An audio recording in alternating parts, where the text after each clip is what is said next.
वैसे आप लोगों को ये विदित है कि पिछले महीने 9 अक्टूबर को मान्यवर श्री कांशीराम जी की पुण्यतिथि थी और इस मौके पर मैंने मान्यवर श्री कांशीराम जी स्मारक स्थल पर पूरे यूपी से लाखों की तादाद में आए हुए लोगों को संबोधित करते हुए आखिर में ये कहा था पार्टी के लोगों को, उनको आगे का प्रोग्राम देते हुए उनको ये कहा था कि यहाँ से जाने के बाद तो 21 अक्टूबर से तो आप लोगों को यूपी में 403 विधानसभा की सीटें हैं, तो प्रत्येक विधानसभा में जो आप लोगों ने पोलिंग बूथ की कमेटियां बनाई हैं तो उनके पदाधिकारियों का बंद जगह पर कैडर लेना है और चुनाव को ध्यान में रखकर तो उनको जो मैं समय समय पर प्रेस के जरिए, ट्वीट के जरिए जो भी कुछ मैं चुनाव को ध्यान में रखकर अपनी बात रखती रही हूँ तो उनको वो बताना चाहिए। और इसके साथ ही उनको जो कमेटियाँ बन चुकी हैं तो कमेटियों के पदाधिकारियों के कार्यों का भी रिव्यू करना चाहिए कि जो पदाधिकारी हैं वो बराबर काम कर रहे हैं, नहीं कर रहे हैं। तो अच्छी बात यह है कि 21 अक्टूबर से आप लोग पूरे प्रदेश में यानी कि 75 जिलों में जितनी विधानसभा की सीटें सब में आप लोग पूरे जी जान से मेरे गाइडलाइंस के मुताबिक आप लोग काम में लग गए। और अभी हाल ही में जब मैं दिल्ली से लौटकर आई तो मैंने अगले दिन ही तो पश्चिमी यूपी के 4 मंडलों की जो आपको 21 अक्टूबर से काम दिया गया था तो कैडर बराबर जो चल रहे थे उसका रिव्यू किया। और ये विधानसभा की कमेटी और नीचे सेक्टर या पोलिंग बूथ की कमेटी बराबर काम कर रही है, नहीं कर रही है, पूरा रिव्यू किया। और उसके बारे में मैंने प्रेस नोट के जरिए मीडिया को भी अवगत कराया था। और इसी क्रम में तो उत्तर प्रदेश में जितनी सुरक्षित विधानसभा की सीटें हैं कुल मिलाकर 84 एससी के लिए हैं और 2 एसटी के लिए हैं। टोटल 86 जो रिजर्व विधानसभा की सीटें हैं। तो आज मैंने इसी क्रम में तो 86 विधानसभा की जो सीटें उनके विधानसभा अध्यक्ष को आज इधर बुलाया है। और आज मैं कैडर के बारे में और कमेटी के जो सुरक्षित सीटों पे जो पदाधिकारी हैं वो बराबर क्या काम कर रहे हैं, क्या प्रगति रिपोर्ट है, तो उसका रिव्यू करने के लिए खासकर मैंने आज सुरक्षित विधानसभा के जो पार्टी के विधानसभा के अध्यक्ष हैं उनको बुलाया है।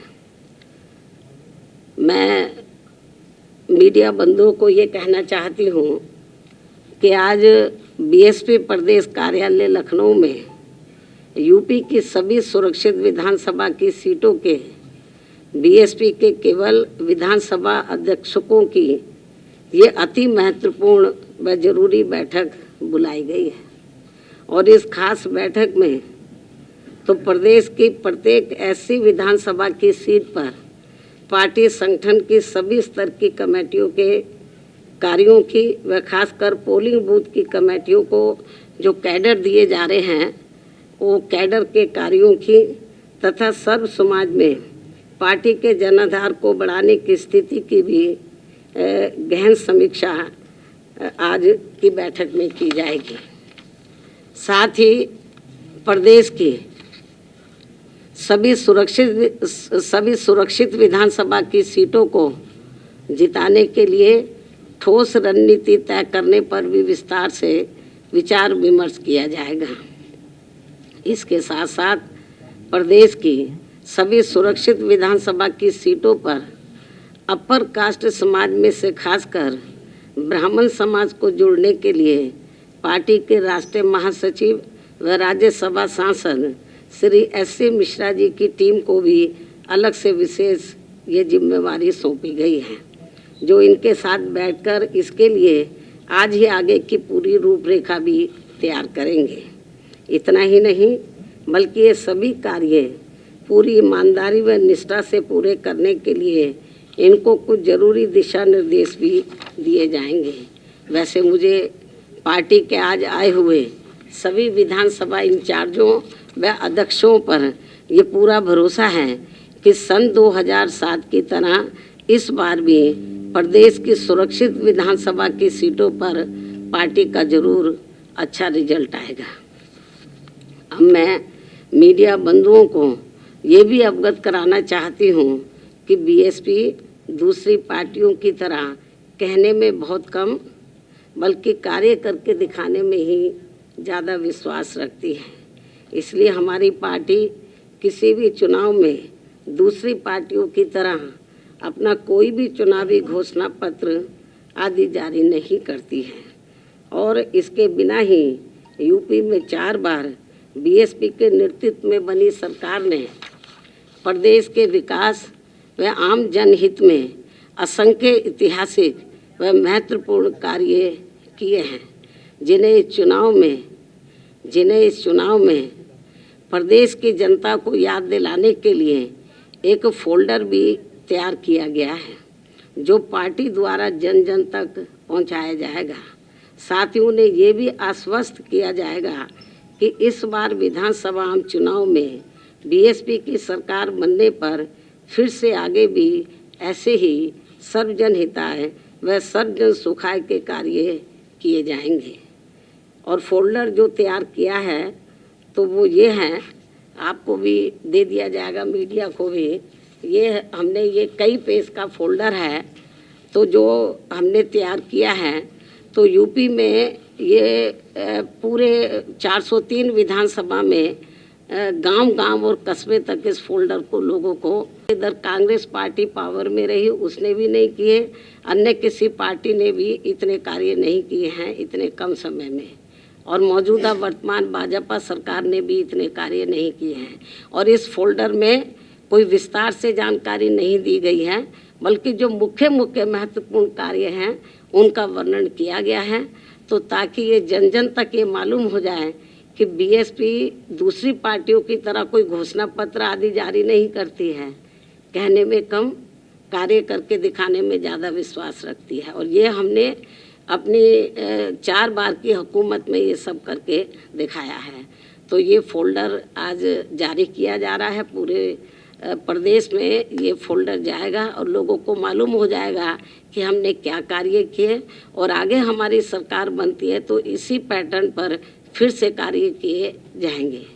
तो प्रदेश का भी डेवलपमेंट किया जाएगा और जनहित का भी, और जो विभिन्न क्षेत्र में जो लोग काम में लगे हैं, चाहे गरीब है, मजदूर हैं, छोटा व्यापारी है, कर्मचारी है, वकील है, तो या हमारी छात्र हैं, महिलाएं हैं, बुजुर्ग हैं, सबके हितों में कार्य किया जाएगा जैसे हमने पहले किया था।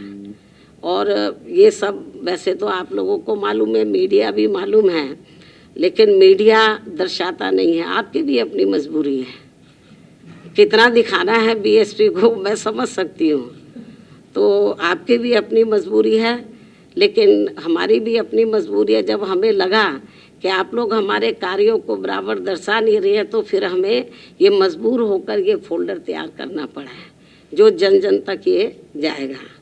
तो और इसके अलावा मीडिया बंधुओं को इन सब मामलों में विस्तार से जानकारी अलग से प्रेस नोट के जरिए भी दे दी जाएगी। धन्यवाद।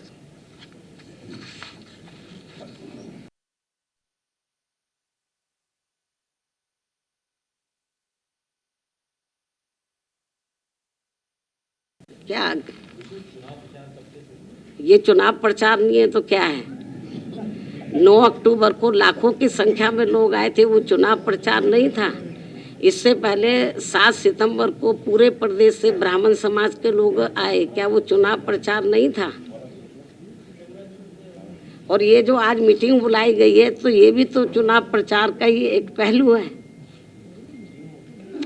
बसपा सरकार में एक्सप्रेसवे बनाया गया था, आज उसका नाम अटल बिहारी वाजपेयी के नाम से घोषणा।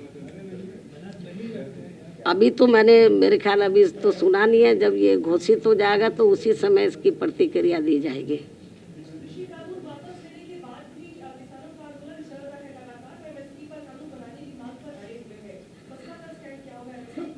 देखो, मैंने 2-3 दिन लगातार इसको लेके ट्वीट किए हैं, तो 3 कृषि कानून तो सेंट्रल गवर्नमेंट ने वापस ले लिए, लेकिन इनकी और भी कुछ जायज़ मांगे हैं। तो केंद्र की सरकार को, जो किसान संगठन है, तो उनके साथ बैठकर उनकी समस्याओं का समाधान करना चाहिए, ताकि किसान लोग तो खुशी खुशी से फिर अपने घरों में वापस जाकर तो अपने काम में लग जाएं। केंद्र सरकार से मेरी अपील है, अब इस मामले को ज़्यादा लटकाना नहीं चाहिए। जो भी उनकी जायज़ मांगे उनको एक एक करके उसको दूर करना चाहिए।